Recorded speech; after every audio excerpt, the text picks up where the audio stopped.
my eclipse shirt on because there's eclipse tomorrow, but we can see how on earth the eclipse will turn out when everybody's supposed to be in a cloudy skies, right? Okay, ladies and gentlemen, boys and girls, hello! Hi! I had to become a blonde and welcome you all to this next installment, this latest installment of Poetic License, Poetic License. And this month is the day before the solar eclipse, and I think I wore an eclipse photo Recording in progress. Oh, and Mr. Man is recording it. Awesome. The meeting is being recorded. The Zoom meeting is recorded for anybody who's interested in it. And as I had said, the eclipse is tomorrow. I have no idea. Some places are going to be able to see it, and a lot of the places that are supposed to be able to see it will be cloudy. So I have no idea how it's going to be. I really should fix my hair before I come to these open mics. Teet, teet.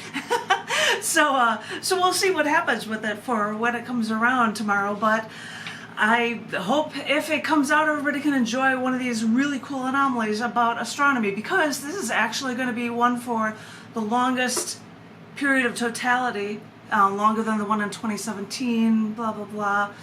So who knows how many of us will actually be able to check it out. I've got the camera, I've got it ready in case. It might be cloudy, it might be rainy, it might be perfectly sunny. I have no idea.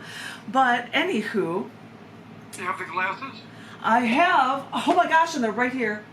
So you can see how crazy I look with my glasses. Well, you can't tell. I can't see a thing.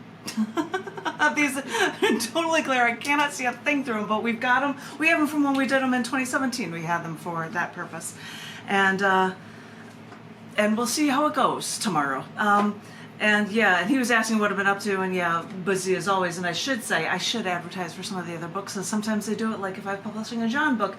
Paul Bellerive, who is a gentleman who has been in contests for Scars Publications in the past, and he has had a chapbook and a book, just released his most recent book called Reading Between the Lines.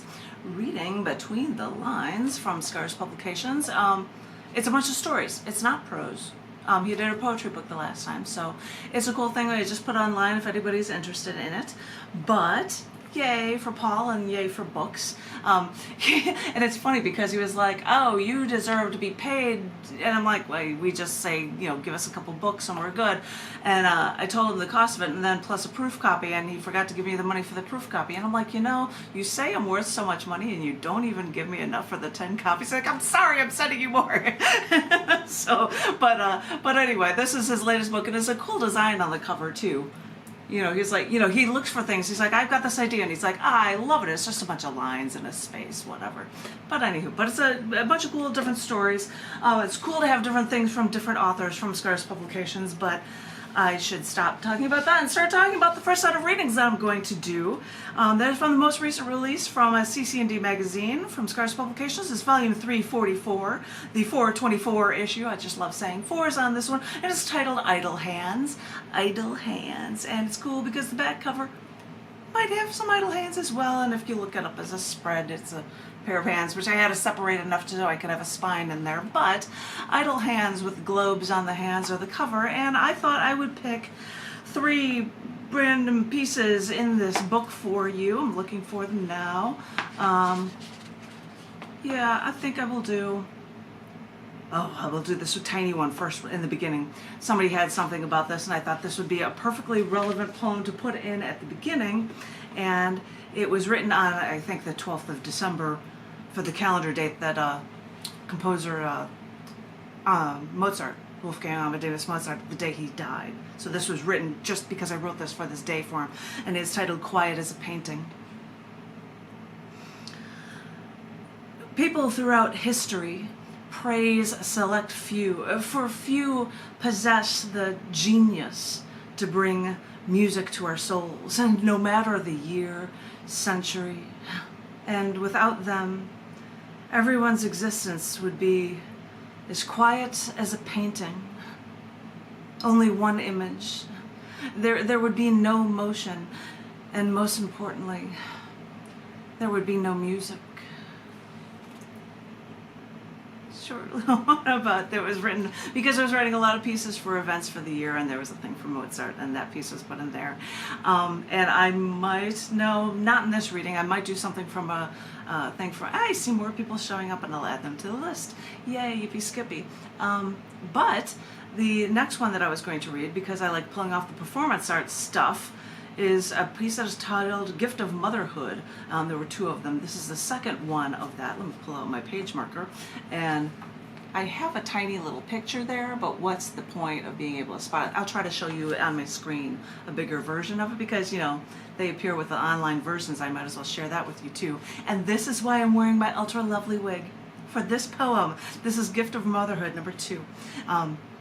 It started with a quote from Pope John Paul II from his letter to women. And this quote was, "We need only think of how the gift of motherhood is often penalized rather than rewarded, even though humanity owes its very survival to this gift. Certainly, much remains to be done to prevent discrimination against those who have chosen to be wives and mothers." This poem is Gift of Motherhood.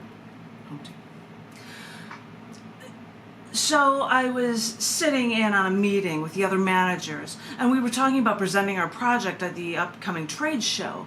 And that's when the boss said, "Oh, none of us will have to go. I'll just hire some dumb..." And then he looked over at me with my long blonde hair, "Some model to demonstrate it instead." And this is the same guy who has a photo in his office of a woman in a negligee grabbing her crotch. I mean, it's not even a tasteful photo. I wonder what he'd think if he came into my office and there was a Playgirl magazine sitting on my desk. One of my supervisors even kept asking me to go out and get lunch for everyone or to fax stuff for him. I finally told him no. I said, "Well, why don't you ask John? He's been here less than me. You could ask him to do it." But he never did. I look around and I think, I'm the only woman here. Why is that? Gift of Womanhood, number 2 on their list. And this was done at a show titled The Messenger. I know that Lorna, who has just shown up, hello Lorna, this was done at Mercury Cafe, which was a place that Vittorio Carli, a man who has been here once or twice, hosted when he had hosted different places. He doesn't do it over here. Just a video still of me reading. That's all it is. It's nothing great. You know, hi. It's just me reading from my JanetKuypers.com folder probably. But this was just me reading from Gift of Motherhood. I'll probably show you cooler ones with the next one that I'm going to share with you that was right on the next side of that page. This one is titled The Page. It was in the show The Messenger, but it was also in a show where I wore a silver dress. A silver dress! So I'll show you a lot of photos from that because I think our photographer went kind of crazy on that one. This poem is titled The Page. And you would still appear in the paper I held in my hand. Rippling waves in the pages before me. A dorsal fin, like a shark circling above my head, watching its prey. I could touch the page and still feel the rose I threw over the mahogany box in the November cold, the grass covered with ice, crackling each time I took a step toward you. I could feel the pain in that paper, and I could still feel the cold marble freezing my fingers, and the etched message in that stone could still take a hold of me the way you did. All I had to do was look at your writing and feel the blood rush, feel your breath on my neck, feel that fist jumping out from the page and hitting me in the face. I could feel it.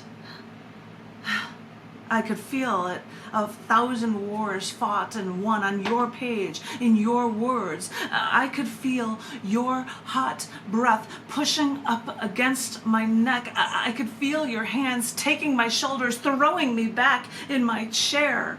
I would look at the paper and see out the window the masses rising, rioting in the streets. I can feel the tide rising from your thoughts. What do you possess?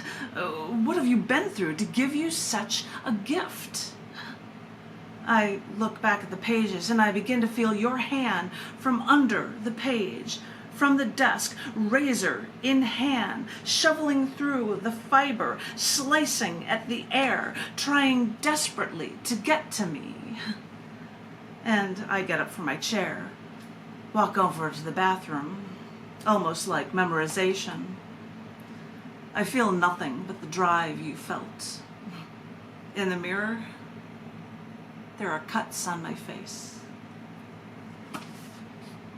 I even have the picture of me pointing at there are cuts on my face, which I think I will say thank you guys. And I think I will take the time to show you some of these photos just because they're crazy cool, and then color because I got to wear a silver dress, which is, you know, crazy exciting. I'm trying to show this for a live feed. Hello everyone, as well as for this, but it was fun, you know. I think and you see my hands so much. I think my father said to me once, so when I told a story, he's like, okay, and he took my hands, goes, now tell it again without using your hands, because I don't seem to not be able to use my hands when I'm performing, apparently, and, you know, have to save it, oh, I'm going crazy, but, you know, then I look in the mirror and there are cuts on my face. So, anywho, thank you guys for listening. I don't think I can handle wearing this wig anymore, but then I say for the round for everyone, John and Susan will follow, and then I will tell people their order. Please, you guys do rounds of 3 and share whatever you like. The stage is yours. John, Zoom host extraordinaire, and man who's recording this, I am waiting with bated breath for your words. The stage is yours if you're ready to take it over, darling. I'll mute myself. Perfect.